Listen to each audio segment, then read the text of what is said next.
Escola da Vida e a Mecânica dos Fluidos. Os alicerces construídos pela mecânica dos fluidos são os que possibilitam a compreensão de muitas aplicações da engenharia. Poderíamos considerar as seguintes aplicações: escoamento em canais e condutos forçados ou livres, seleção de bombas hidráulicas, dimensionamento de instalações hidráulicas, lubrificação, esforço nas paredes de reservatórios e barragens, projetos de pontes e embarcações, dimensionamento de ventilação, estudos aerodinâmicos e muitos outros. Portanto, não dá para pensar em engenharia sem mecânica dos fluidos. Mecânica dos fluidos básica, Raimundo Ferreira Ignácio. Uma viagem pelo livro do professor Franco Brunetti e pelo livro do professor Raimundo Ferreira Ignácio. O livro Mecânica dos Fluidos do professor Franco Brunetti pode ser adquirido em livraria ou consultado em biblioteca. Já o livro do professor Raimundo Ferreira Ignácio está disponível gratuitamente na web, na página www.escoladavida.eng.br. Você entra na página e vai clicar na engenharia. E aí você tem duas opções, ou fenômeno de transporte para engenharia civil ou mecânica dos fluidos. Se você clicar em fenômeno de transporte para engenharia civil, automaticamente ao abrir a página você deve clicar em bibliografia básica e terá acesso ao material mencionado. Forças em superfícies sólidas em movimento. É o que estudaremos nessa quarta aula do capítulo 6, com aplicação da equação da quantidade de movimento.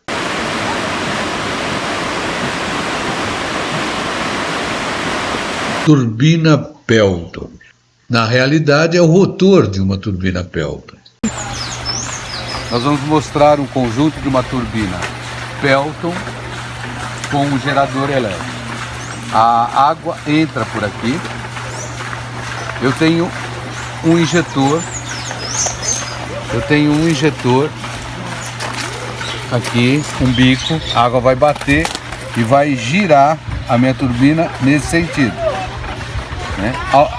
Pode ver, a água vai girar. Ao girar nesse sentido, eu vou pegar a potência hidráulica, vou transformar, a turbina transforma em potência mecânica pelo eixo, a potência mecânica entra no gerador e o gerador vai transformar essa potência mecânica em potência elétrica, que vai acender a lâmpada aqui, ó. Esse é o princípio de funcionamento do caso da turbina Pelton.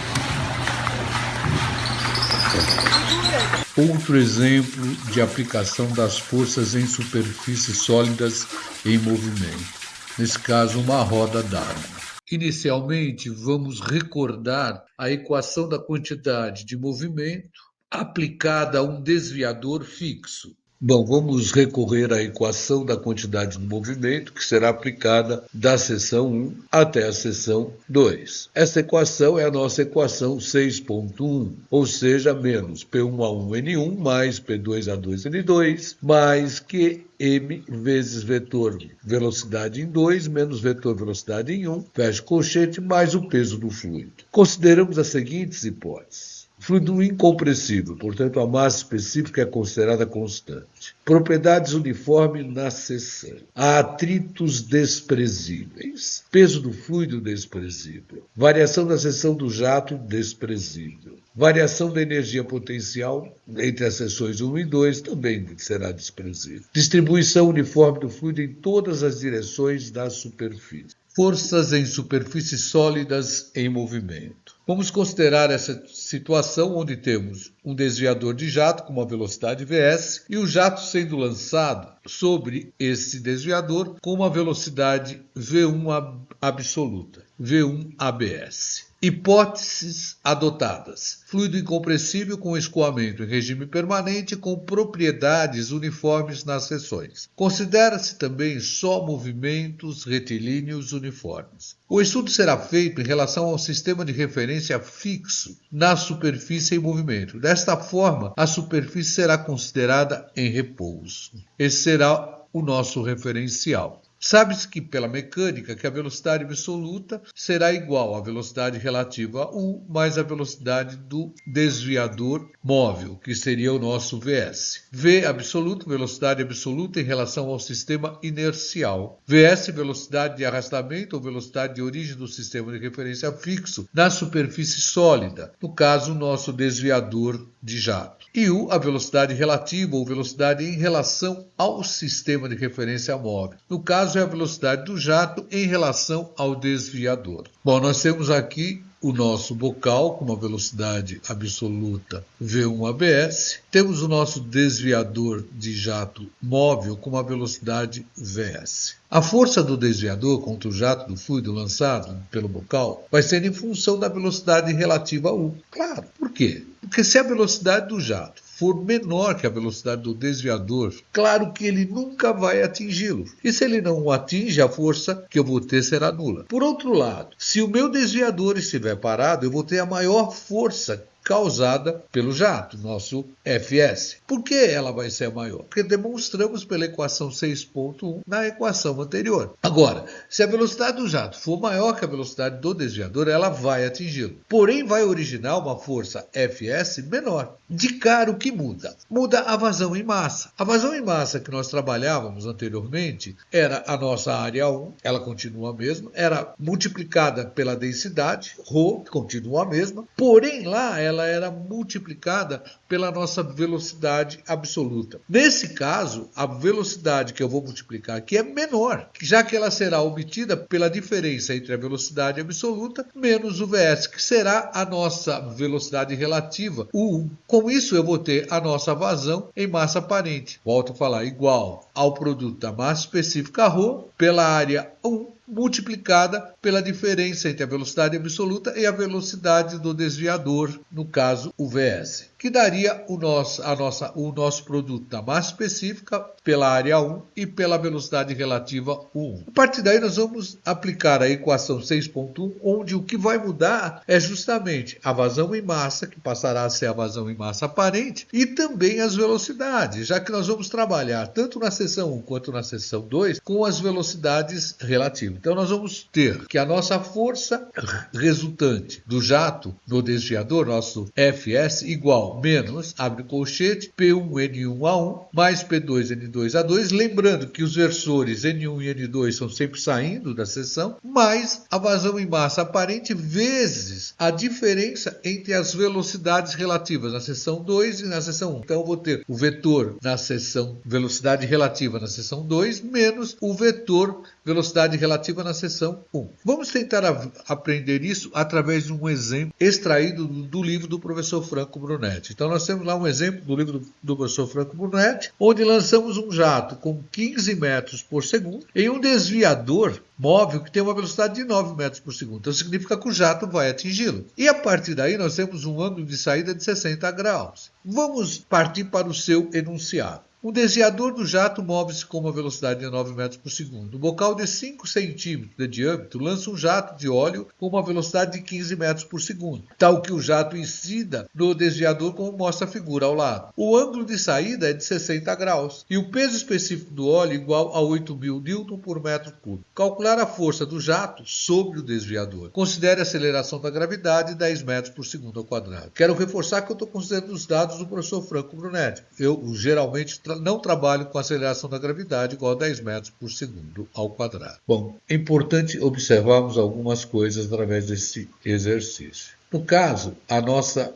velocidade absoluta é 15 metros por segundo e a nossa velocidade do desviador móvel 9 metros por segundo. Então o jato vai atingir o desviador. Então eu tenho força para calcular. Eu vou ter força tanto na direção x quanto na direção y. Por quê? Ora, o 1 eu só tenho na direção x, eu não tenho componente em relação a y. Mas o meu 2 eu vou ter em relação a x e vou ter em relação a y. Então eu vou ter força nos dois sentidos. Outra coisa que nós devemos observar, tanto em 1 quanto em 2, eu tenho agido a pressão atmosférica. Se eu trabalho na escala efetiva, a pressão atmosférica é zero, já que a escala efetiva é aquela que adota como zero a pressão atmosférica. Então, eu vou ficar, no nosso caso, a nossa força Fs igual menos P1N1A1 mais P2N2A2 mais a vazão em massa aparente, que multiplica o vetor U2 menos o vetor 1. Ora, essa parcela vai ser zero porque P1 é a atmosfera. Essa parcela vai ser zero porque é a pressão atmosférica. Isso tanto para a força em x quanto em y. Mas vamos calcular a força em x. Então ficou zero pressão atmosférica, zero pressão atmosférica. Eu vou considerar a minha vazão em massa aparente como sendo massa específica vezes a vazão em volume aparente. O 2 cosseno, olha, projetei o 2 cosseno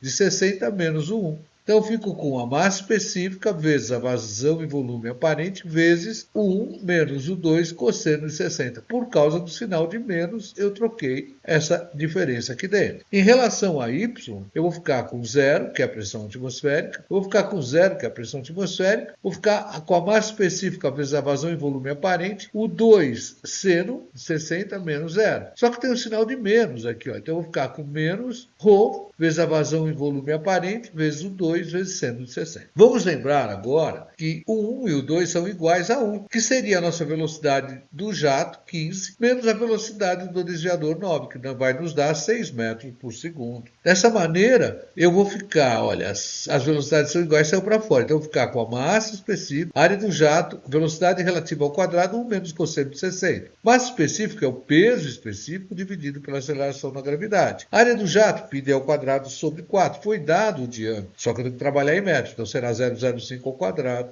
vezes a velocidade relativa ao quadrado, vezes 1 menos cosseno de 60, que vai nos dar 28,3 N. Em relação a y, eu vou ficar com, novamente, peso específico dividido pela aceleração da gravidade, que é a massa específica. Área do jato, πd ao quadrado sobre 4, olha, novamente eu passei para metro, o diâmetro, vezes a nossa velocidade relativa, que é 6, seno de 60, que vai nos dar, no nosso caso, menos 49 N. Sabemos que a força resultante será a raiz quadrada do Fsx ao quadrado mais Fsy ao quadrado, ou seja, a raiz quadrada de 28,3 ao quadrado mais 49 ao quadrado, que está nos dando aproximadamente 56,6 N. Eu espero que vocês tenham entendido, mas vai ser fundamental vocês fazerem mais exercícios. Outra aplicação da equação da quantidade de movimento em superfície sólida em movimento. Vamos considerar o caso de um rotor de uma turbina Pelton. Por que a turbina Pelton? Porque a turbina Pelton é uma das que nos oferece o maior rendimento na geração de energia elétrica. Então vamos estudar a aplicação da equação da quantidade de movimento na mesma. Para tal, nós vamos extrair novamente um exercício do livro do professor Franco Brunetti. Vamos partir deste exemplo para aprender fazendo. Determinar a potência transmitida por um jato de água a uma turbina de ação tipo Pelton. Determinar também o rendimento da transmissão de potência. Então vamos observar o bico injetor lançando água sobre a pá da turbina Pelton que está fixa a um rotor. Se ele lança com uma vazão Q, por cada lado das pás vai sair uma vazão Q sobre 2. Está aqui um molde das pás de uma turbina Pelton. Como o rotor tem velocidade, ele não está fixo, teremos que trabalhar com a vazão aparente, seja a vazão em massa aparente, como a vazão em volume aparente. Observe que o corte AA corresponde a um desviador de jato com um ângulo θ. Considerando metade da pá e lembrando que na seção 1 e na seção 2 haja pressão atmosférica, que é zero na escala efetiva, podemos escrever que o vetor da força resultante Vs sobre 2 vai ser igual a vazão em massa aparente sobre 2 vezes a diferença entre o vetor da velocidade relativa na seção 1 menos o vetor da velocidade relativa na seção 2. Essa diferença já foi invertida porque antes nós tínhamos o sinal de menos, é só lembrar da equação 6.1. Ou ainda, como eu estou aqui sobre 2, eu posso eliminar e eu vou ficar com o vetor da força resultante Fs igual a vazão em massa aparente vezes o vetor da velocidade relativa na seção 1 menos o vetor da velocidade relativa na seção 2. Projetando na direção x, olha, vou projetar agora na direção x e vamos lembrar que a velocidade relativa na seção 1 é igual à velocidade relativa na seção 2, que nós vamos chamar de u, e esse u seria a velocidade do jato menos a velocidade velocidade Vs, onde essa velocidade Vs, que seria do rotor, seria a velocidade angular do rotor vezes o seu raio. Por outro lado, se nós considerarmos isso na equação anterior, eu vou ter na direção x, que a força Fs em x será a massa específica vezes a área do jato vezes U, isso aqui é a nossa vazão em massa aparente, vezes U menos o cosseno de θ, porque eu projetei no eixo x. Ora, eu posso colocar U em evidência e aqui vai me dar U ao quadrado. Então, eu vou ficar com a força resultante na direção x igual a massa específica vezes a área do jato vezes a velocidade relativa ao quadrado vezes 1 menos cosseno de θ. No caso da turbina, tem-se um grande número de pás e uma velocidade angular relativamente grande. Isso permite admitir que a cada instante tem-se uma pá sendo atingida pelo jato d'água, o que nos permite considerar que praticamente toda a vazão do jato é aproveitada na transmissão de potência, de tal forma que podemos considerar que a vazão em massa aparente é praticamente igual à vazão em massa que eu tenho transmitida pelo jato. Desta forma, eu posso falar que a força resultante na direção x, o meu Fsx, será igual à vazão em massa vezes a diferença entre a velocidade do jato e a velocidade da pá. No caso, isso aí vai nos dar a nossa velocidade relativa U, vezes 1 menos cosseno de θ. Ora, sabemos que a vazão em massa é a massa específica do fluido vezes a velocidade do jato vezes a área do jato. Lembro, por essa condição da vazão em massa aparente praticamente igual à vazão em massa, vezes a velocidade do jato menos a velocidade da pá, que seria o ômega, a velocidade angular, vezes o raio do rotor, vezes o menos cosseno de θ. No caso da turbina, o que eu tenho que pensar? Eu tenho que pensar que na turbina vai me entrar a potência do jato, que eu vou chamar NJ, e vai sair a nossa potência no eixo da turbina. Lembremos ainda que rendimento será sempre a potência que sai sobre a potência que entra. Então, meu rendimento, no caso da turbina, seria NT sobre NJ. Então, agora nós precisamos relembrar como que eu calculo a potência no eixo da turbina e como eu calculo essa potência do jato. Bom, vamos ver a potência do jato, nosso NJ, ou potência do fluido. Então, nós temos aqui o bico injetor que injeta o fluido em uma pá. Vamos ampliar essa situação. Então, nós temos aqui a ampliação, nós estamos com o escoamento de um fluido com peso específico γ. Vamos adotar o plano horizontal de referência no eixo do conduto. Aqui eu tenho a velocidade do jato e aqui eu tenho a área do jato, que é na saída do nosso bocal. Vamos considerar agora a nossa carga total do jato. Como é que eu calculo essa carga total do jato? Olha, eu calculo a carga total do jato como sendo a carga potencial de posição, mais a carga de pressão, mais a carga cinética. Lembrando que esse alfa é o coeficiente de Coriolis, que pode ser praticamente 1 quando o escoamento é turbulento e 2 quando o escoamento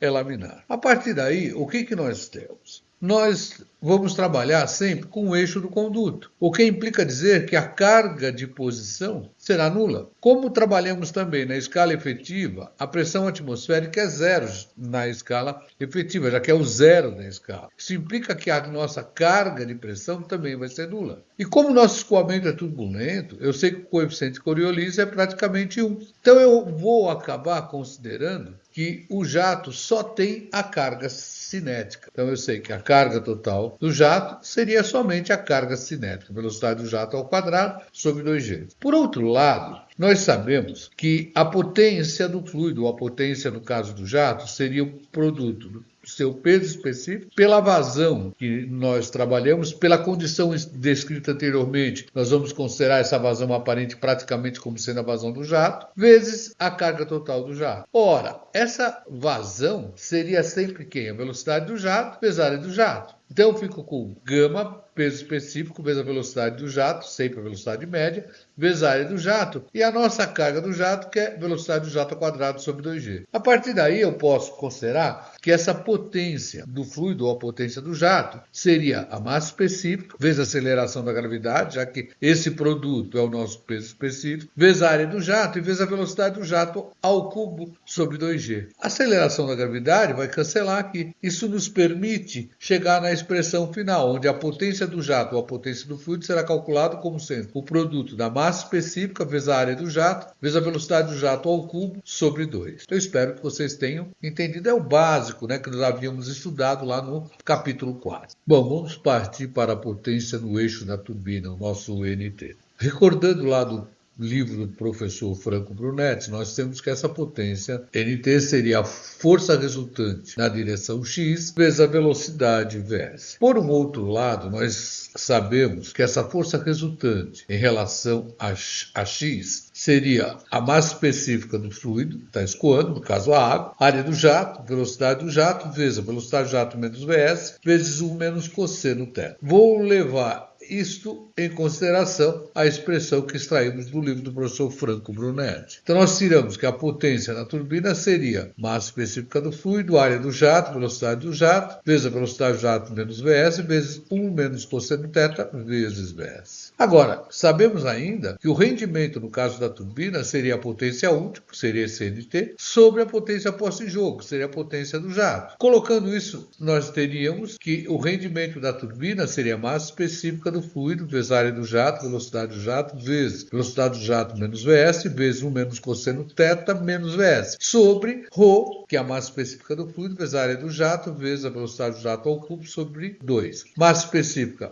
vou simplificar, área do jato, vou simplificar essa velocidade do jato aqui, vou ficar com a velocidade do jato ao quadrado, esse 2 vai subir, o que vai resultar para a gente no rendimento da turbina como sendo 2 vezes a velocidade do jato menos Vs, vezes 1 menos cosseno θ vezes Vs, sobre velocidade do jato ao quadrado. Eu espero que vocês tenham entendido. Então, acabamos. Vamos analisar agora qual vai ser o rendimento máximo. Bom, para pensar no rendimento máximo, vamos reescrever a equação do rendimento. Então, o que nós fizemos? Nós simplesmente isolamos essa parcela e pegamos a velocidade Vs e multiplicamos tanto pela velocidade do jato como pela própria velocidade Vs. Dessa forma, o que nós temos que considerar? Que essa parcela é uma constante. Uma constante vezes o produto da velocidade Vs pela velocidade do jato menos a velocidade Vs ao quadrado. O máximo rendimento pode ser obtido derivando a equação do rendimento em relação a Vs e igualando a zero, o que resulta. Vamos lá. A derivada do rendimento em relação a Vs seria a derivada da primeira vezes a segunda. Só que essa primeira sendo constante, a derivada dela é zero.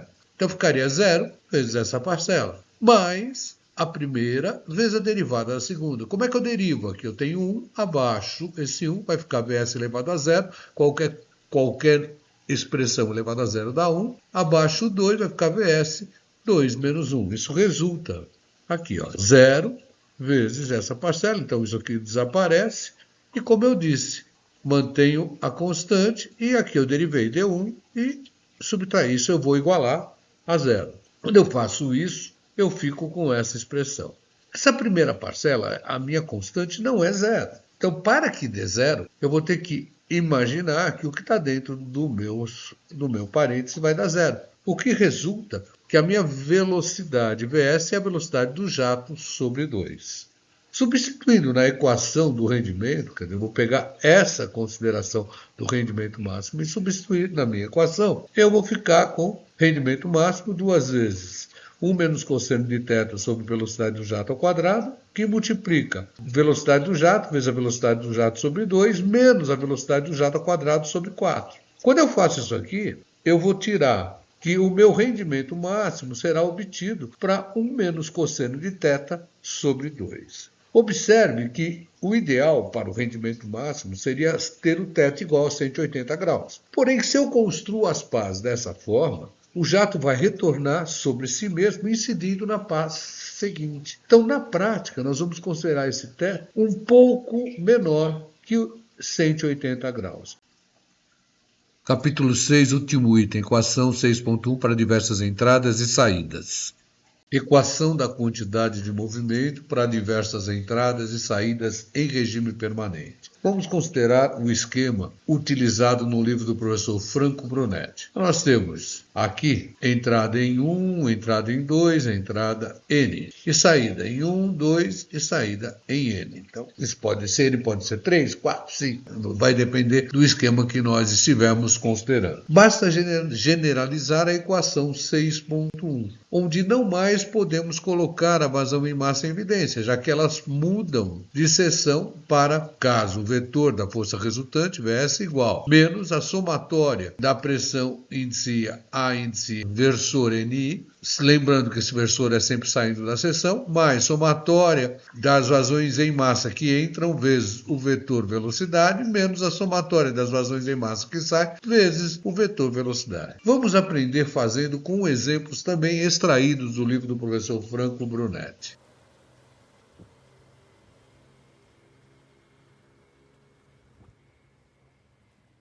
O barco da figura tem um sistema de propulsão que consiste de uma bomba que succiona a água na proa e a recalca na popa. Todos os tubos têm 5 centímetros de diâmetro e a vazão de saída é de 50 litros por segundo. Calcular a força de propulsão no instante de partida, isto é, com o barco em repouso. Admite-se que a pressão nas entradas e saídas seja praticamente a atmosfera. Considere a massa específica d'água igual a 1000 kg por metro cúbico. Então vamos ver a representação da figura. Veja, a pressão que eu teria nessa seção seria a pressão atmosférica mais γH. Como esse H é desprezível, eu posso considerar que a pressão aqui é praticamente a pressão atmosférica. Vamos visualizar isso. Então eu tenho a entrada 1, a entrada 2 e a saída 3.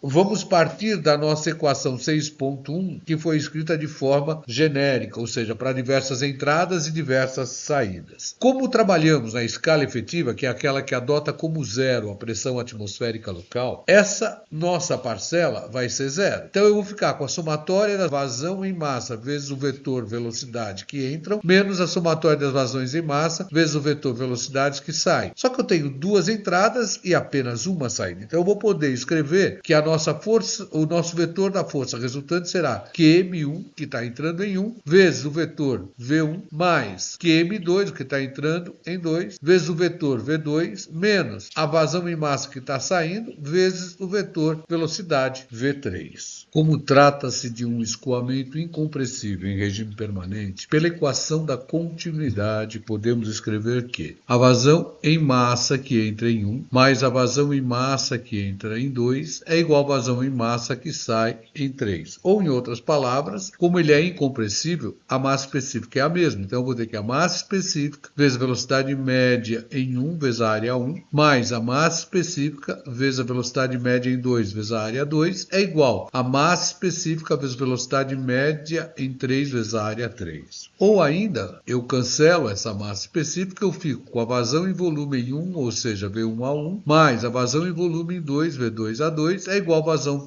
em volume em 3, V3A3. Como as áreas são iguais e pela simetria do sistema, nós temos que V1A1 é igual a uma velocidade V, ou ainda que a vazão em 1 é igual a vazão em 2, que é igual a vazão Q, o que implica que duas vezes a vazão em volume que entra é igual a vazão em volume que sai. Como eu conheço a vazão em volume que sai, que é 50 litros por segundo, eu posso achar a vazão em volume que entra, já que a vazão em volume que entra será 50 sobre 2, ou seja, a vazão em volume que entra será igual a 25 litros por equação. Bom, nós estamos com a nossa equação que obtivemos anteriormente, e aí nós vamos lembrar o alemão que vá, ou seja, vazão é velocidade média vezes área. A partir daí, eu vou poder considerar que essa minha velocidade seria a minha vazão sobre a área. Essa minha velocidade seria a vazão sobre a área. Então, veja, vazão sobre área, vazão sobre área. Efetuando esta conta, nós vamos obter que a força resultante em X será menos 954,93 N. O sinal negativo da força de propulsão indica que ela tem sentido contrário ao sentido adotado para o eixo X. Eu espero que vocês tenham entendido, mas é fundamental que sejam feitos mais exercícios para consolidar o aprendizado.